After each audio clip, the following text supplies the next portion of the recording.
Kalau yang seperti ini sebetulnya Prabowo tidak perlu pakai tedeng-aling-aling, tidak usah memperhatikan apa namanya orang Islam lah, MUI lah, udahlah pokoknya berani ngomong tembak cetak jedor lah, kayak nggak usah munafik lah, dia udah bisa nyurik orang kok, ya kan? Udah bisa nyurik orang, nggak usah munafik lah. Kali ini ada, Tapi dulu dia nggak dapat apa-apa nyulik-nyulik orang, sekarang ini masalah penting, ya kan? Dia jadi hero. Menurut saya hmm, macam-macam. Soeharto aja berani ya malam-malam dihilangin. Karena Indonesia lagi dalam keadaan genting. Makanya tidak cocok Indonesia itu dengan demokrasi itu nggak cocok.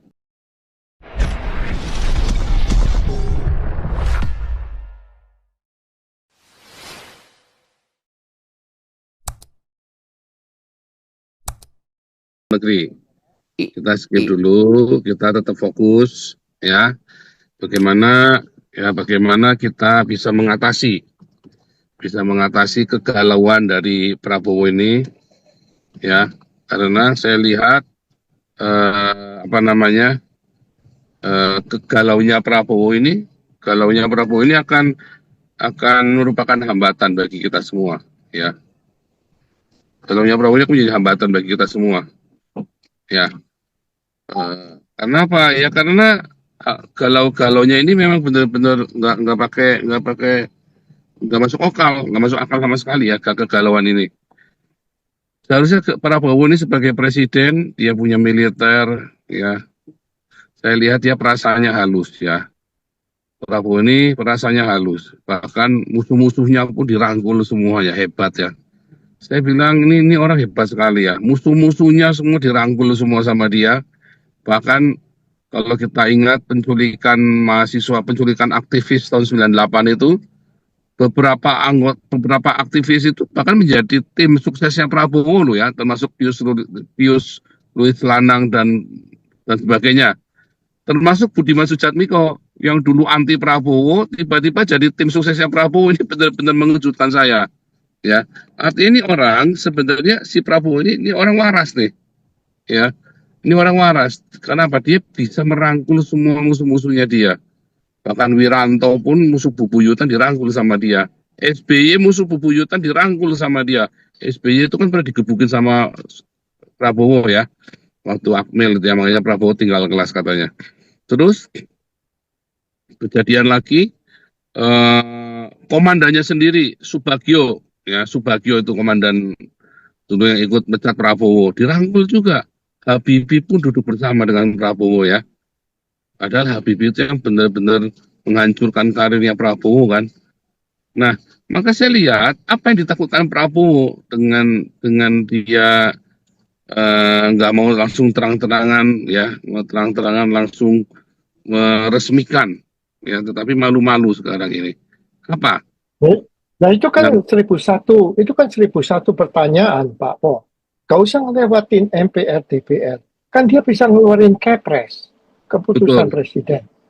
Dia nggak usah. betul. Kenapa dia takut? Kenapa itu pertanyaannya? Kenapa dia takut? Nggak ada nyali. Sekarang kita mikir lagi. Paling banter Prabowo ini ya dilihat dari umurnya. Paling banter dia cuma satu satu term, Satu periode satu periode.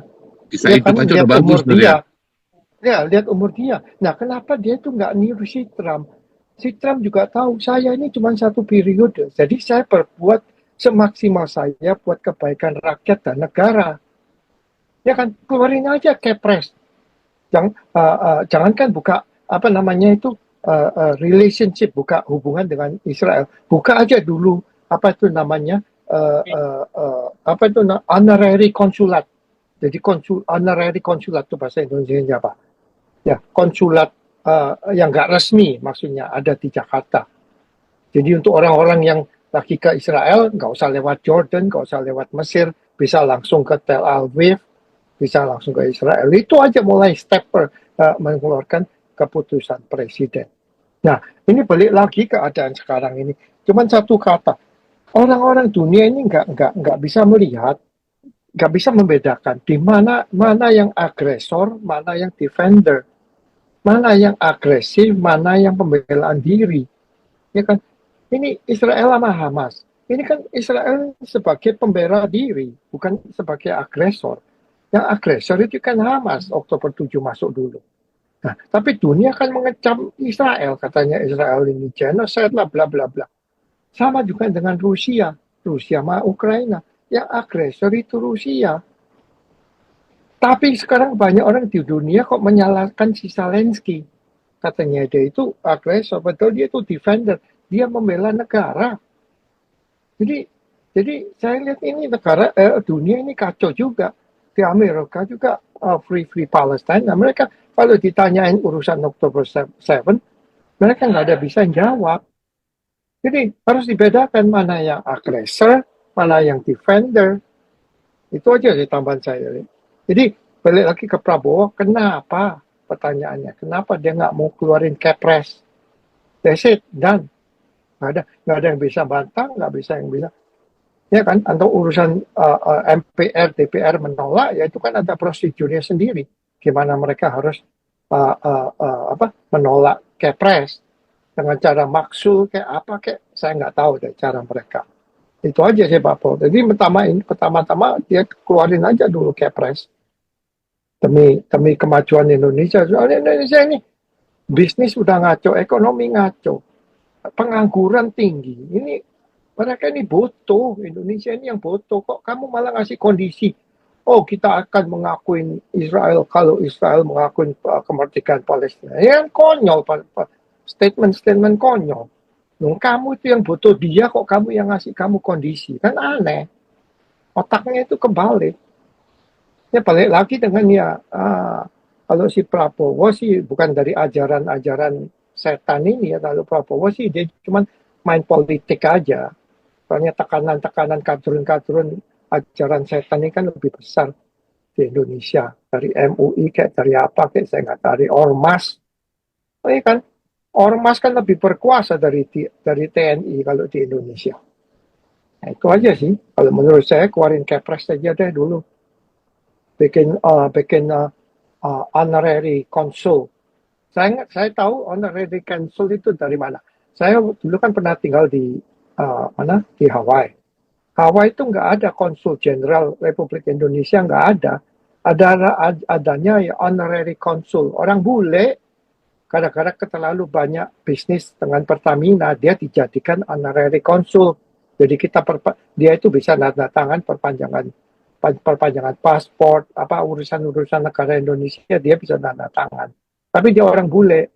Nah, itu yang namanya honorary consul. Indonesia bikin aja Israel honorary consul. Buka aja di Jakarta atau Surabaya. Itu aja deh. Step-step pertama ya. Oke, lanjut. Ya, betul. Jadi sebenarnya banyak sekali yang bisa dilakukan. Sekarang ini pun sebenarnya Indonesia sudah banyak sekali hubungannya ya. Indonesia itu sudah banyak sekali melakukan hubungan bilateral ya. Cuman di balik layar tanpa ada formalitas ya, termasuk kerjasama pertanian ya, kerjasama pertanian, teknologi. Hanya setiap kali mau bikin MOU ya mereka harus ke Singapura. Ya dimaklarin jadinya kan, dimaklarin sama Singapura. Apalagi intelijen ya, kerjasama dalam pertahanan ya. Indonesia itu sudah banyak sekali masuk ke dalam Israel, masuk ke Indonesia, Indonesia masuk ke Israel. Nah, hanya memang sebetulnya dibutuhkan bukan masalah kerjasamanya, tetapi dibutuhkan ada deklarasinya ke seluruh dunia. Sehingga dunia bisa percaya dengan Indonesia. Sekarang kan begini, misalnya saya dagang nih, utang saya banyak, saya punya toko, utang saya banyak, ya. Lalu orang kan nggak mau kasih barang lagi ke saya, kabur semua, ya, nggak mau kasih barang lagi. Maka saya perlu ada satu supplier besar, ya, yang supply ke saya. Walaupun yang dia supply itu cuma pentil, tapi saya butuh nama besarnya dia.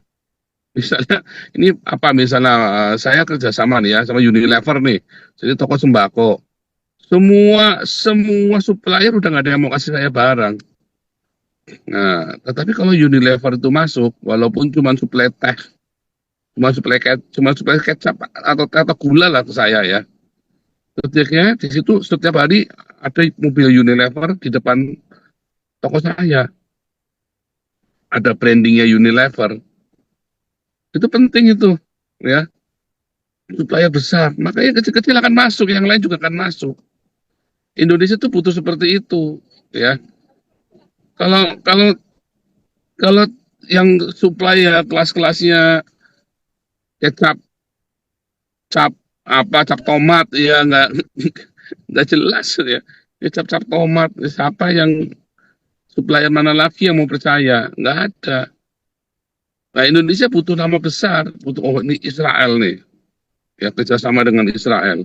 Dengan sendirinya negara-negara lain pun akan kembali berinvestasi kepada Indonesia. Israel aja mau, gitu kan? Israel saja mau. Nah, itu dibutuhkan adalah endorsement seperti itu. Kalau maaf kata ya, ini maaf kata ya, RRC itu ya, kalau pergi ke Alexis ya, orang sipilis saja digarap. Ya kan siapa saja yang mau sama dia. Ya kan untuk memulai pokoknya musuh dari musuhku adalah temanku bagi Cina.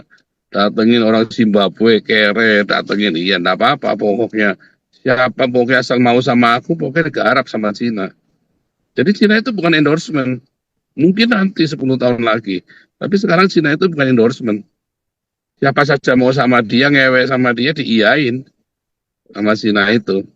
Yang penting dia punya pengikut banyak. Ya kan? Tetapi kalau Israel mau bersama dengan Indonesia, dia investasi. Waduh, Indonesia kan mendapat keuntungan yang luar biasa sekali.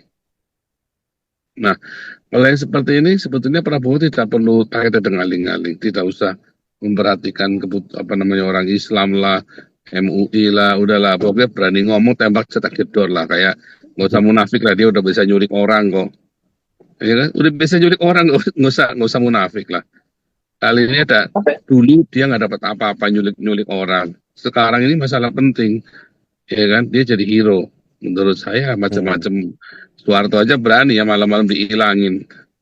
Karena Indonesia lagi dalam keadaan genting. Makanya tidak cocok Indonesia itu dengan demokrasi itu nggak cocok. Ya, Indonesia itu lebih cocok dengan komunisme. Dengan Islam pun nggak cocok. Bangkrut. Tapi kalau dengan komunisme jadi mungkin Indonesia akan lebih sukses. ya balik lagi gini loh Pak Paul, ya common sense ya. Dalam hal teknologi, Israel itu udah advance. Dalam hal pertanian, kalau kita yang udah pernah ke Israel, lihat tuh tanah gersang, tahu-tahu di tengah-tengahnya hijau, ada perkebunan apa sih? Perkebunan apa kok bisa? Itu kan sesuatu yang kita bisa pelajari. Ya kan, dalam hal militeri, senjatanya kan paling lumayan hebat di dunia, senjata dia. Ya kan, saya dengar minggu lalu dia punya tank yang namanya apa sih, kerana apa tanknya itu salah satu yang paling advance dunia. Jadi hal-hal positif yang bisa diambil dari Israel itu lebih banyak. Nah, tapi kalau kamu gara-gara Islam kamu, ya terserah kamu. Kenapa kamu nggak mau minta bantuan negara-negara Islam? Adakah negara Islam yang advance? Nggak ada. Mereka cuma adanya minyak, punya duit, beli senjata dari Amerika, dari Israel. Ya kan? Jadi, kalau kamu memang Islam kamu hebat, Islam kamu mutakhir, ya kamu rangkul aja negara lain ke Israel. Lihat aja, kamu 78 tahun masih ekonomi masih ada potensial kolaps. Ya tergantung, terserah. Tapi kalau kamu matamu melek, si Prabowo ini melek demi rakyat dan negara Indonesia. Kalau kamu cinta Indonesia, kalau yang kamu bilang, kamu cinta negara, kamu bikin kepres, buka relationship. Semua orang ini berdoyong-doyong untuk buka hubungan dengan Israel. Ya kan, negara-negara Arab udah mau. Bentar lagi nih Saudi Arabia, bentar lagi ini udah deket, udah dipush ini sama si Trump untuk segera ditandatangan. Agreement-nya udah ada, tinggal ditandatangan doang. Tak tahu kenapa kok delay. Nah, si Trump tempoh hari ke Saudi Arabia udah ngasih hint, ya kalau bisa kamu cepat-cepat tanda tangan. Nah, sekarang negara Arab yang besar aja mau tanda tangan hubungan diplomasi sama Israel, soalnya mereka tahu mereka butuh dalam hal keamanan, betul dalam hal ekonomi, hubungan dagang, mungkin kemungkinan juga senjata, pertanian terutama. Kan daerah-daerah Arab ini daerah-daerah tanah gersang. Kenapa kok pertanian di Israel bisa begitu maju? Nanti mereka perlu belajar. Di mana panen setahun bisa 2 kali, 3 kali. Itu Israel udah punya tekniknya, udah punya kepintarannya. Belajar dari mereka. Ya kan? Nah, negara Arab yang besar aja masih willing to make, a relationship sama Israel. Indonesia ya, sok-sokan. Pokoknya ngaji 5 kali deh gitu, jidatnya hitam, ya kan, bini 4 udah sombong, tapi negara lu kiri. Nah itu aja sih, mereka itu harus udah pada melek deh, jangan ini jangan tergila-gila dengan ajaran-ajaran setan, ayat-ayat setan. Negara nggak maju, kasihan rakyat tuh, pengangguran banyak. Lihat tuh videonya di itu tempo hari ada pembukaan, itu mahasiswa sampai ribuan yang rebutan untuk minta interview, memasukkan CV, memasukkan resume. Sampai begitunya itu rakyat itu pada S1, S2 loh pendidikannya. Rebutan cari kerjaan. Ya kalau Prabowo ya melek lah matanya, kamu harus berbuat sesuatu yang radikal demi rakyat dan negara Indonesia. Itu aja sih. Lanjut yang lain. Pak Teddy mau tambahin, Pak Teddy. Oh iya, benar anak kita Bentar, Pak coba. Teddy, ini ada ulat bulu, Pak Teddy. Mungkin ulat bulu Oh mau iya, ulat ngomong. bulu dulu ya. Ulat bulu dulu ya. Ulat bulu mau ngomong, ulat bulu.